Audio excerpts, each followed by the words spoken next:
It's no shock that people go missing in the desert. Unfortunately, many are women.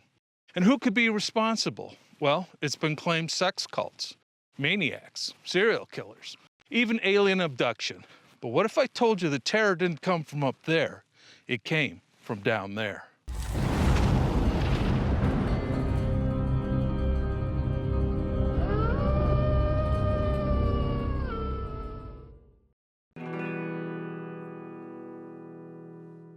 Many people say that the desert is dead and lifeless. But that's because they usually don't wait till nightfall, because it's in the dark when the animals, the creatures, and the critters come out to play, or eat, or mate. A woman is driving down a lonely desert road in the dead of night, when suddenly, down the road in the lights, she sees a figure. Is it a hitchhiker? Someone stranded or needing help? Or could it be someone or something else? Getting closer, she sees the figure is dressed in a sort of gear or costume. What looks like a helmet or mask of some sort, along with tubes or a breathing apparatus attached to a suit, can be seen. Does she stop? Or does she keep going? And what happens if she defies all common sense and actually lets the stranger approach her car? The outcome is not hard to guess.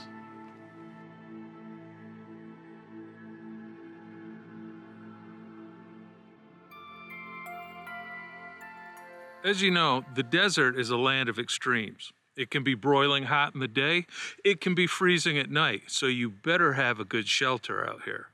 Now maybe that's a burrow, a cave, an old shack or cabin, or just maybe a submarine.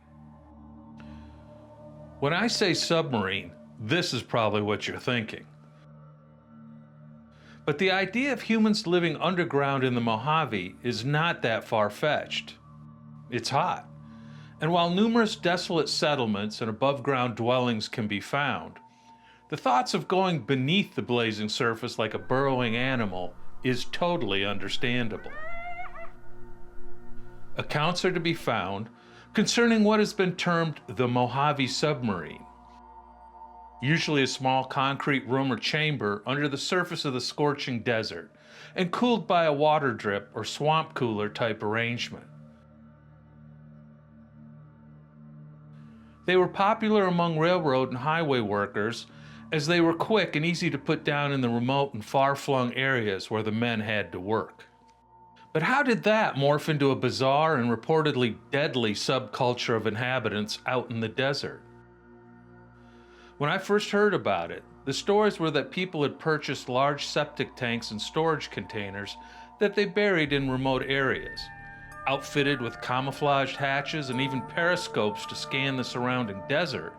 They definitely had a submarine vibe to them. And since the culture was one of preppers and hardcore survivalists, their secret forts were well hidden and stocked with arms, food, and supplies. But as with some so-called mountain men, the desire for company and human companionship led some to adopt a far more extreme type of existence. And it does at times appear to involve an aspect of fetish-like ritual and occult practice.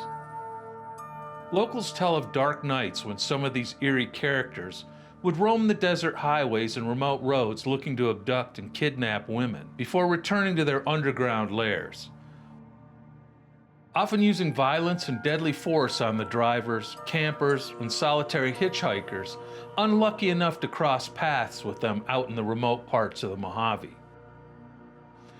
Although in some cases there were also reported even from areas fairly close to small towns and settlements. Unsurprisingly, articles can be found going back into even the 1940s describing types of underground hermits, so-called cavemen, and tragically, numerous missing women.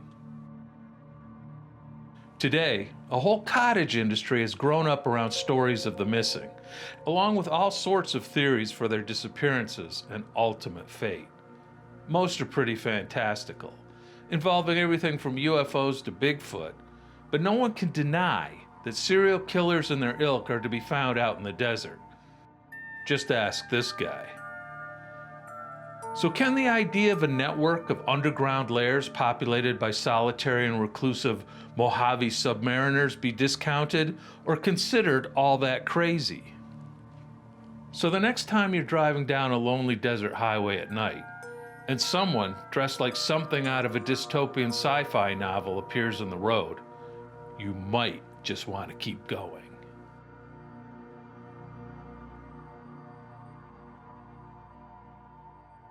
Now, this is one of those stories that on the surface sounds kind of like an urban legend, except in 2015, a buddy and I were coming back from Death Valley. We were tearing down this road about 3 in the morning in an area where I know there was nothing on either side of that road for at least 20 miles, just open desert. And up ahead, in the headlights, we see a figure cross.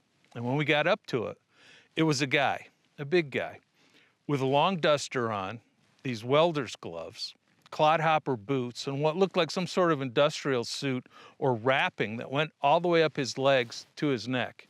Now, he didn't have a helmet or goggles. He just had dreadlocks and a huge beard, but he was caked with mud. I mean, this guy looked like he'd been living in the ground. So, where was he going? Where had he come from? What was he up to? He didn't signal for help. He didn't even acknowledge us. He just kept walking straight off into the desert. Was he going to a cabin, a burrow, a cave, or was he going to a submarine? You never know. I'm m.l.behrman. I'll see you next time.